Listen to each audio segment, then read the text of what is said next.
नमस्कार। आज मैं आपको बताना चाहती हूँ कि लोगों का आजकल भगवान से बिल्कुल भरोसा उठ चुका है। लोग कहते हैं कि राम और कृष्ण सिर्फ एक कल्पना थे, भगवान नहीं थे, सिर्फ एक कल्पना थी। ऐसा नहीं है।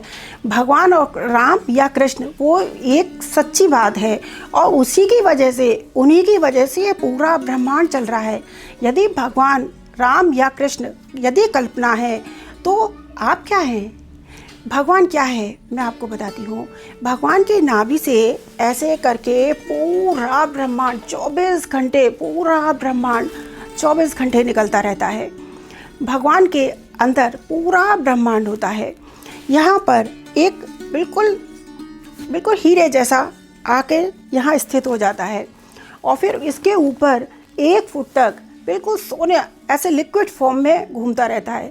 उसके ऊपर बहुत सुंदर से 1000 दिए जल जाते हैं। ये भगवान होता है। और लोग कहते हैं आज भगवान नहीं है। पूरा ब्रह्मांड भगवान के इशारे से चलता है। कबीरदास जी ने कहा था, ज्यों की त्यों धर दीनी चदरिया। इसका अर्थ होता है कि जो व्यक्ति, जो ज्ञानी इस संसार की मोह माया आसक्ति में नहीं फंसता है, हमारे शरीर के अंदर एक और शरीर होता है जिसे सिर्फ ज्ञानी या भगवान ही देख सकता है। ज्ञानी अपने अंदर वाले शरीर को पूरी तरह देख पाता है। भगवान अपने अंदर वाले शरीर को यानी कि आत्मा को बिल्कुल पूरा का पूरा ऐसा ही शरीर अंदर होता है जिसे भगवान आराम से देख पाता है।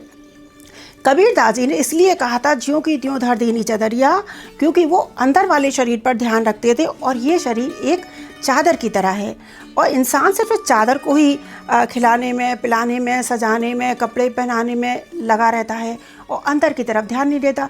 लेकिन ज्ञानी हमेशा अंदर वाले शरीर का ध्यान रखता है। राम और सीता वन में गए, उन्होंने हजारों तरह के कष्ट उठाए और आज बहस हो रही है हिरण पर। लोगों को इतनी से भी आजकल अकल नहीं बची है कि जब सीता जी राम के साथ गए, आप सोचिए एक स्त्री, देवर साथ में थे, उनको रास्ते में कितनी कठिनाइयों का सामना करना पड़ा होगा। लेकिन लोगों को किसी चीज़ का होश नहीं है। आज बहस हो रही है कि उन्होंने हिरण खाने के लिए मंगाया था या दुलार करने के लिए मंगाया था। मतलब इंसान की दृष्टि तो है लेकिन दृष्टिकोण ख़त्म हो चुका है। दृष्टिकोण आप सोचिए, एक नवविवाहिता स्त्री अपने पति के साथ एक वस्त्र में गई। अब महिला की परेशानी समझ सकते हैं। एक महिला को देवर के साथ वॉशरूम भी यूज़ करना है तो वो पहले तो वॉशरूम है नहीं, लेकिन यदि कुछ कहना है तो वो कैसे कहेगी? लोगों का ध्यान दृष्टिकोण है हिरण पे। आप सोचिए एक महिला जंगल में जा रही है, ना खाने की चीज़, ना उसके पास कोई भी व्यवस्था। एक महिला के साथ कितनी दिक्कतें होती है, लेकिन उस पर नहीं, बहस होगी हिरण पे। हमारे यहाँ एक सबसे होशियार और ज्ञानी महिला हुई है। एक तो देवता हुए हैं नीत से और एक सबसे ज़्यादा ज्ञानी महिला हुई है राबिया। राबिया बहुत ज्ञानी महिला थी। उसने सुई के द्वारा लोगों को समझाया कि उसने सुई अंदर गिरी थी और बाहर ढेर में ढूंढ रही थी। तो अड़ोसी पड़ोसी वैसे भी सब, ज्ञानी को तो वैसे भी सब पागल समझते हैं, तो लोग समझते थे तो वैसे ही पागल है। फिर भी लोगों ने पूछा, इतने अंधेरे में तुम क्या ढूंढ रही हो? तो उसने कहा मेरी सुई खो गई है। लोगों ने कहा घास के ढेर में तुम सुई ढूंढ रही हो? बोली हाँ। तो बोले सुई गिरी कहाँ थी? बोली अंदर। तो बोले फिर तुम बाहर क्यों ढूंढ रही हो? बोले यही तो मैं तुम्हें सिखाना चाहती हूँ, तुम अंदर से संभालो। अंदर से खुश नहीं होंगे तो बाहर के ढेरों में तुम खुश कभी भी नहीं हो पाएंगे। ऐसे ही गीता में कहते हैं कि भगवान की 1000 रानियाँ थी, राक्षसों से छुड़वाया। भगवान ने 1000 लड़कियों को कन्या की तरह रखा।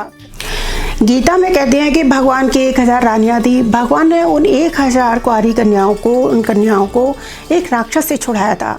तो वो अपने पिता के पास जाने को तैयार नहीं थी क्योंकि वो उन्हें स्वीकार नहीं करते। इसलिए भगवान ने आश्रम की व्यवस्था करी, उनको खिलाया पिलाया। भगवान के लिए हर कोई अपने बच्चे के समान होता है। और लोग कहते हैं उनके 1000 रानियाँ थीं। महाभारत और करुणा दोनों एक सिद्धांत, एक उद्देश्य के लिए आए थे। महाभारत भी एक उद्देश्य के लिए हुआ था और करुणा भी एक उद्देश्य के लिए हुआ। दोनों का सच ये है कि जब राक्षसों को कोई भी बात किसी भी तरीके से समझाना असंभव हो जाता है, तो फिर भगवान जब बिल्कुल हार जाता है, तब फिर भगवान के अंदर बहुत विघटन हो जाता है। तब महाभारत आता है। कोरोना भी इसीलिए आया कि जब लोगों को समझाना बिल्कुल मुश्किल हो गया, तब भगवान को अपनी शक्ति दिखानी पड़ती है कि भगवान है, भगवान है। इसीलिए भगवान दिखाते हैं। धरती जो है वो शेषनाग के ऊपर टिकी हुई है, धरती शेषनाग के ऊपर टिकी हुई है। राक्षस नाग की तरह भगवान को पूरा ज़िंदगी डसते रहते हैं। अंत पे भगवान धरती ही नागों के ऊपर छोड़ देता है और पूरी धरती को ये लोग ले लेते हैं, और भगवान बिल्कुल खाली हल्का होकर अपने ब्रह्मलोक की यात्रा करता है। जैसे भगवान शरीर के अंदर होता है, जैसे बच्चा जब शरीर के अंदर होता है तो माँ जो खाती है वो बच्चे को मिलता है, उसका पालन पोषण होता है, बच्चा बड़ा खुश रहता है। लेकिन जब बच्चा होता है तो नाल को काट दिया जाता है और बच्चे को माँ से अलग कर दिया जाता है और बच्चा एकदम जोर से कस के चिल्लाता है। वैसे ही जब भगवान के अंदर विघटन होता है और भगवान इस धरती को छोड़ देता है, यानी कि नाल को काट देता है, सबको अपने दिल से निकाल देता है, तब ये पूरा ब्रह्मांड पूरी प्रकृति विकृत रूप ले लेती है, बहुत विकृत रूप ले लेती है, जैसे कोरोना ने लिया, जैसे महाभारत में फालतू की लड़ाई हुई। लेकिन जब राक्षस नहीं मानते हैं तो उन्हें सिखाना पड़ता है। जैसे निर्भया केस, वो नाम नहीं लेना चाहिए, फिर मैं बता रही हूँ। और भी जैसे पूरे ब्रह्मांड में जो केस होते हैं, भगवान को उसका कारण पता होता है। उसको यदि भगवान उसका कारण बताए कि ये क्यों हुआ, तो रोकने की बजाय ये केस हर घंटे पर होते रहेंगे। इंसानों को समझाना बिल्कुल मुश्किल है, क्योंकि इंसान सच जानना ही नहीं चाहता है। और सच जानना इसलिए नहीं चाहता है कि सच को जानने के लिए जो बुद्धि इंसान के अंदर होनी चाहिए वो होती नहीं है। बस खाने पीने और भोगने में ही लगे रहते हैं। जैसे कहते हैं कि शबरी बहुत बूढ़ी औरत थी, शबरी बहुत जवान और बहुत खूबसूरत औरत थी, जवान स्त्री थी। अब अंतर क्या होता है, भगवान को वो बहुत अच्छी लगी, माना भगवान राम को। भगवान में और इंसान में फ़र्क क्या होता है, भगवान अपनी इंद्रियों पर काबू रखता है। उनको कितनी भी औरत सुंदर लगे, अच्छी लगे, थोड़ा वक्त निकाला, भगवान आगे बढ़ जाते हैं। और इंसान इंद्रियों के वश में नहीं होता, इंसान अपनी वासनाओं में बह जाता है। भगवान में और इंसान में फ़र्क इंद्रियों का होता है। भगवान की इंद्रियां उसके वश में होती हैं और इंसान की इंद्रियां उसके वश में नहीं होती हैं और वो बाहर की तरफ भागती रहती हैं। वैसे बल तो राम से ज़्यादा हनुमान जी में था। हनुमान जी ने 1000 राक्षसों का मार दिया। उन्होंने ऐसे रावण ने राक्षसों को छोड़ा था जो अमरता का जिनको प्राप्त था वरदान। लेकिन फिर भी क्यों? क्योंकि हनुमान जी को थोड़ा सा गुस्सा आ जाता था, लेकिन रामचंद्र जी को बिल्कुल गुस्सा नहीं आता था। जो इंसान अपने क्रोध पर काबू कर लेता है पूरी तरह, इसलिए राम बड़े हैं और हनुमान जी उनके शिष्य बने। क्योंकि रामचंद्र जी को तनिक भी विपरीत परिस्थिति में भी, जैसे शाम को कहा कि तुम राजा बनोगे, सुबह कहा वनवास जाएंगे, उन्होंने ऐसे समता के भाव में जो रहता है वही भगवान होता है। रावण ने जैसे 1000 राक्षस भेजे, ऐसे शबरी ने कहा निर्भया के, तो भगवान ये होता है। जैसे मैं आपको बताती हूँ, हमारे शरीर के अंदर, जैसे ये हमारा शरीर है, हमारे शरीर के अंदर 7 चक्रास होते हैं। सबसे पहला चक्र होता है मूलाधार। अब मूलाधार चक्र पे सबकी एनर्जी, जो 800 करोड़ लोग इस धरती पर हैं, 750, 700, 800 करोड़, इन सबकी एनर्जी मूलाधार चक्र पर घूमती रहती है। भगवान को मूलाधार चक्र से लेकर सहस्त्रार्थ तक की यात्रा पूरी करनी होती है। मूलाधार चक्र के बाद आता है हमारा स्वादिष्ठान चक्र। ये 15 करोड़ सीढ़ी होती हैं और 15 करोड़ सीढ़ी भगवान तब पार करता है जब भगवान के पास लोग बुरा करते हैं, कोई अच्छा करता है। फिर लोग जो शेषनाग के ऊपर धरती टिकी है ना, भगवान को जो परेशान करते रहते हैं, वो बुरा करते हैं, फिर अच्छा करते हैं। भगवान 15 करोड़ सीढ़ी पार करता है, तब भगवान का शरीर स्वादिष्ठान पर आता है। स्वादिष्ठान के बाद फिर मणिपुर चक्र आता है।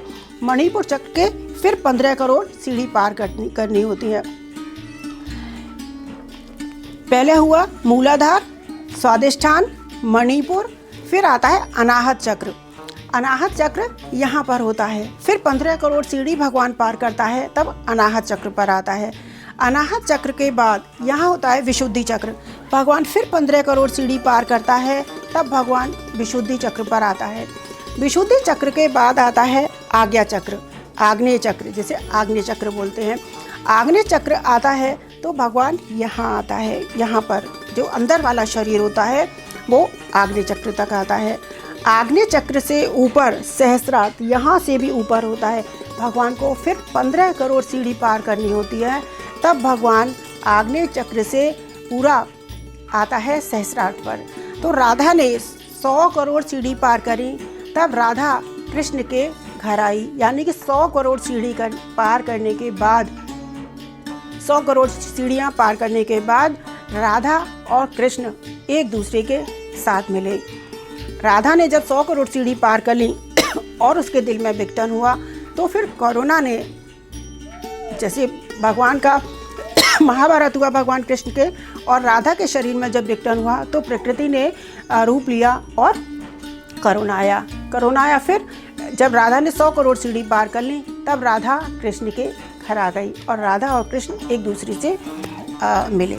इस तरीके से भगवान है तभी और सब चीज़ें हैं। भगवान के बिना इस संसार में किसी भी चीज़ का कोई अस्तित्व नहीं है। भगवान है, इसीलिए और सारे व्यक्ति हैं। ये पूरा ब्रह्मांड भगवान के अंदर होता है। भगवान की नाभि से पूरा ब्रह्मांड निकलता है। हर चीज़, सूर्य, चंद्रमा, तारे, पूरा ब्रह्मांड भगवान के इशारे से चलता है। इसलिए ये ना सोचें कि भगवान नहीं है, भगवान है तभी ये पूरा ब्रह्मांड है। नमस्कार।